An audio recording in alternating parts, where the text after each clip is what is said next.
Разбитые стекла, обвалившиеся стены и груды строительного мусора. Двери одного из корпусов Владикавказского военного госпиталя заколочены уже 8 лет.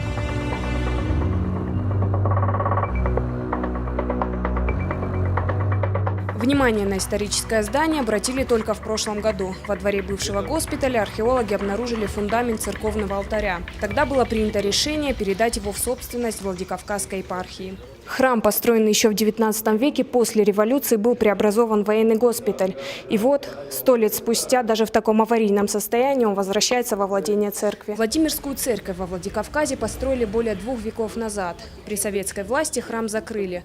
Закрасили очертания крестов на фасаде, надстроили дополнительный этаж. Возродить забытое предстоит архитекторам Руслану Болиеву и Каурбеку Макееву.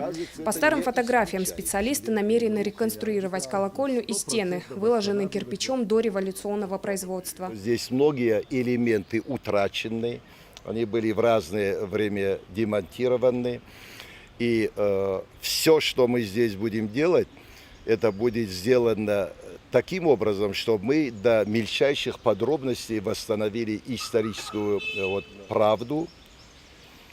И при этом используем мы те строительные приемы, которые обеспечат и современные требования с точки зрения прочности, надежности, долговечности и безопасности эксплуатации. План работы одобрил и архиепископ Владикавказский Аланский Зосима. Он осмотрел здание и теперь с нетерпением ждет его преображения. Всем нам понятно, что восстанавливается историческая справедливость и хозяину церкви возвращается то, что ей по праву принадлежало.